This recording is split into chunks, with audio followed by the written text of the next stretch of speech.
2024 లేదా 25లో డిగ్రీ లేదా బీటెక్ చదివారా? సాఫ్ట్‌వేర్ జాబ్ కోసం ఎదురు చూస్తున్నారా? అయితే కోడ్ జ్ఞాన్ 100 డేస్ కోర్సులో చేరండి. జాబ్ సాధించండి.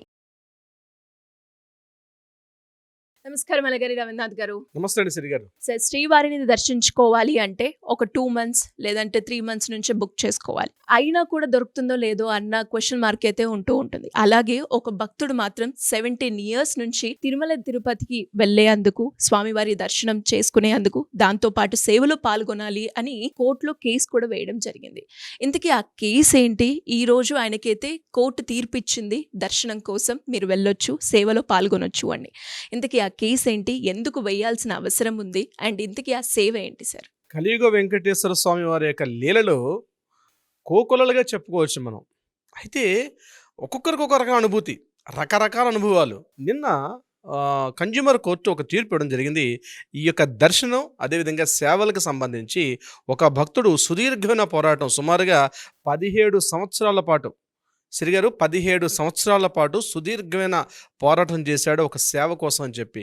అతనితో తిరుమల తిరుపతి అంటే టీటీడీ బోర్డు ఏదైతే ఉందో బోర్డు అతనితో ఆడుకున్నారు, ప్రకృతి ఆడుకుంది. అన్ని రకాలైనటువంటి గండాలు అడ్డంకులు దాటుకొని చిట్ట చివరిగా ఆయనకి న్యాయ పోరాటంలో గెలిచి చివరికి అతి తొందరలోనే స్వామివారి యొక్క దర్శనాన్ని చేసుకోబోతున్నటువంటి ఒక వ్యక్తి గురించి ఈరోజు మనం మాట్లాడుకుందాం. న్యాయ పోరాటంలో గెలిచిన వ్యక్తి కాబట్టి.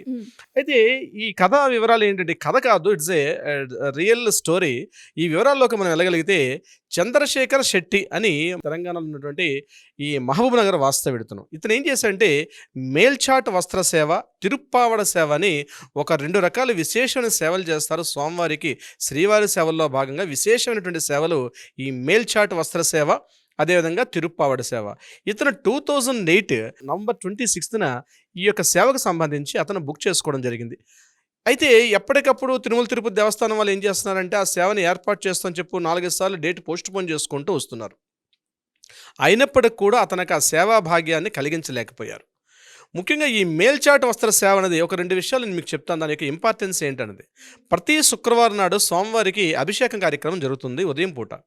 అభిషేకం అనంతరం స్వామివారి యొక్క శేష వస్త్రం అంటే స్వామివారి యొక్క వస్త్రం, స్వామివారి యొక్క ధరించినటువంటి ఒక 16 అడుగునటువంటి ఒక వస్త్రాన్ని బహుకరించడం. వస్త్రంతో పాటు తలగడ దాంతోపాటు స్వామివారి యొక్క వస్త్రాలు, పట్టు పంచెలు అన్నీ కూడా స్వామివారికి సమర్పించినటువంటి ఒక దివ్యమైనటువంటి ఒక సేవగా చెప్తారు ఈ యొక్క మేల్చాట వస్త్ర సేవ. ఇది శుక్రవారం మాత్రం ఇద్దరికి మాత్రమే అలౌ చేస్తారు. ఈ యొక్క టికెట్ ధర కూడా సుమారుగా 12,250 రూపాయలు ఉంటుంది ఈ యొక్క ధర. సో ప్రతి వారానికి 2 చొప్పున సంవత్సరంలో కూడా లిమిటెడ్ మెంబర్స్గా వస్తుంది. అది చాలా ఎక్కువ మంది డిమాండ్ ఉన్నటువంటి సేవ. ముఖ్యంగా స్వామివారికి ఆ కైంకర్యం చేసుకోవడం వల్ల చాలా విశేషమైనటువంటి అనేక రకాలుగా మనకు భోగభాగ్యాలు కలుగుతాయి, సంపదలు కలుగుతాయి, మనకున్న ఆరోగ్య సమస్యలు బాగుంటాయి అని చెప్పి అనాదిగా అనేక వేల సంవత్సరాల నుంచి మన యొక్క భక్తుల యొక్క విశ్వాసంగా ఉంటుంది ఈ మేల్చాటు వస్త్ర సేవ, తిరుప్పావడ సేవ స్వామివారికి సమర్పించుకోవడంలో. అనేక నెలల పాటు కూడా వెయిట్ చేస్తాం, అనేక సంవత్సరాల పాటు కూడా వెయిట్ చేస్తాం. ఇంతకుముందు దీనికోసం డిపాజిట్ చేసుకునేవారు.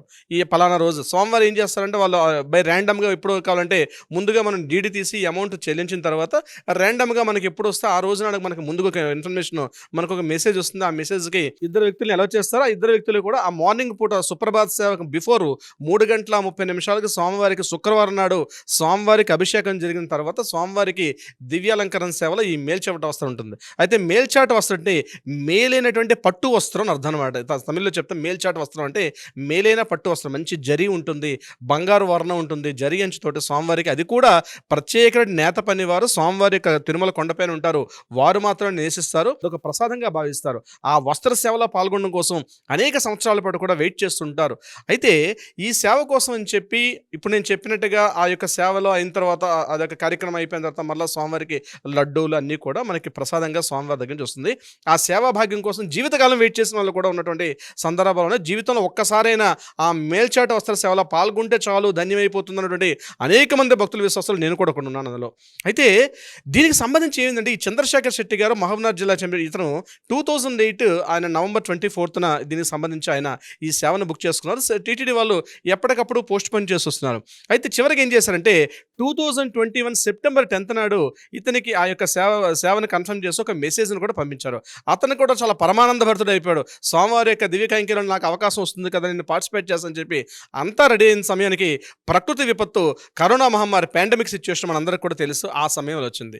ఇమీడియట్గా వాళ్ళు ఏం చేశారంటే పాండమిక్ సమయంలో దర్శనాలు ఎటువంటి లేవు, సేవలన్నీ కూడా బంద్ చేశాం కాబట్టి మీకు ఈ సేవ లేదని చెప్పి ఆ సెప్టెంబర్ 10 అంటే 2వ విడత కరోనా అనుకుంటాను, ఆ సమయంలో నీకు సేవ లేకుండా మిస్ అయిపోయింది. తర్వాత ఈయన ఎన్నిసార్లు టీటీడీ వాళ్ళకి వినతి చేసుకున్నప్పుడు కూడా ఇతను ఏం చేశాడు, ముందే పేష్కార్ తిరుమల తిరుపతి దేవస్థానం వారి పేరు మీద డీడీ కూడా తీశాడు. 21,250 రూపీస్ చొప్పున డీడీ కూడా తీసి ఆ రిసిప్ట్ కూడా ఇతను ఉంది.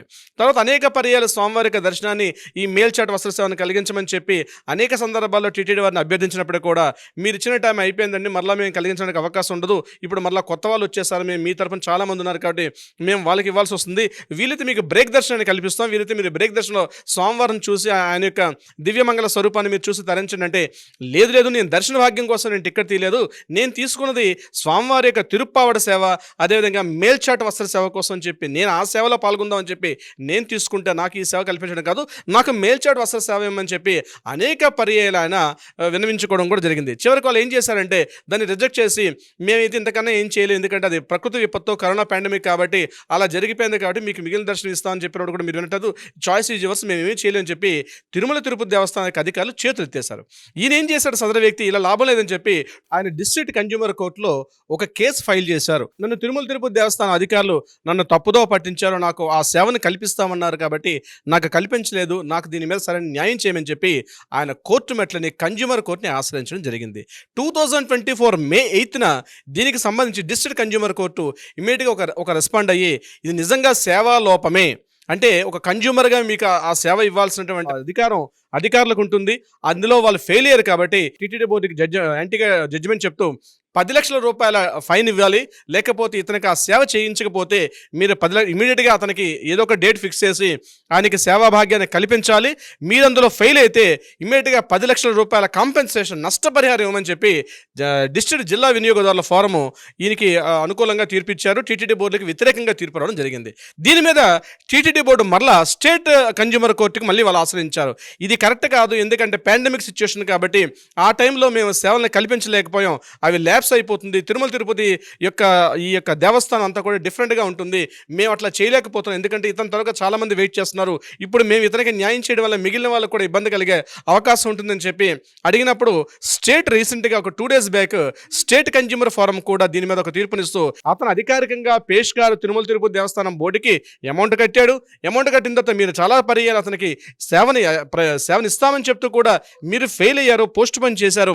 ఒకవేళ ఆ సెప్టెంబర్ 2021కి ఏదైతే ప్రొవైడ్ చేస్తాను మిస్ అయితే వేరే ఇట్లా ప్రొవైడ్ చేయాల్సిందే, లేని పక్షంలో ఏదైతే జిల్లా డిస్ట్రిక్ట్ కోర్టు ఇచ్చినట్టు తీర్పు ఏదైతే ఉందో దాన్ని యథాతథంగా అమలుపరచమని తెలిపి తిరుమల తిరుపతి దేవస్థానానికి మరలా వ్యతిరేకంగా స్టేట్ బోర్డు కూడా తీర్పు ఇవ్వడం జరిగింది. ఎప్పుడైతే ఆ తీర్పును తీసుకున్నటువంటి తిరుమల తిరుపతి దేవస్థానం వాళ్ళు 2025 ఆగస్టు 14th or 15th మేము అతనికి ప్రొవైడ్ చేస్తామని చెప్పి అతనికి ఒక లేఖ రాశారు దీనికి సంబంధించినటువంటి తిరుమల తిరుపతి దేవస్థానం అధికారులు. సో ఫైనల్గా జరిగింది ఏంటంటే కన్జ్యూమర్ ఒక వినియోగదారుడు అనేవాడు తన హక్కుల కోసం ఎక్కడికైనా వెళ్ళే పరిస్థితి వస్తుంది.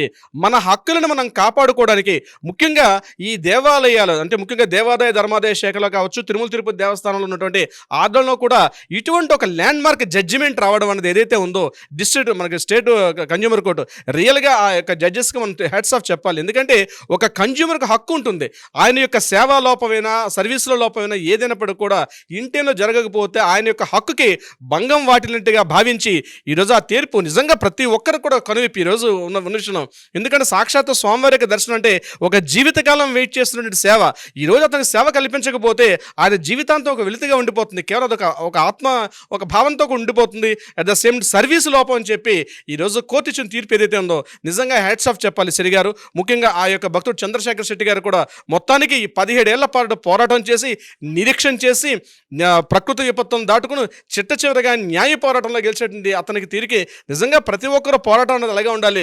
న్యాయం అనేది తప్పనిసరిగా జస్టిస్ అనేది జరుగుతుంది, న్యాయం ఎప్పుడు న్యాయం వైపు ఉంటుంది శ్రీ గారు. ట్రూ సార్, మీరు అన్నట్టుగానే సర్వీస్లో లోపం అని గుర్తించడమే కాకుండా కన్స్యూమర్కి ఆ రైట్ ఉందని న్యాయం అయితే తీర్పు చెప్పడం అనేది చాలా ఒక మంచి నిర్ణయం అని చెప్పొచ్చు. అండ్ ఎంతో మంది భక్తులకు కూడా కోర్టులో మనకి అన్నీ కూడా న్యాయమే జరుగుతుంది అనేది ఈ ఒక్కటి ఎగ్జాంపుల్గా నిలిచిపోతుంది అని కూడా చెప్పొచ్చు. Anyways great information. Thank you so much. Thank you so much Sri గారు.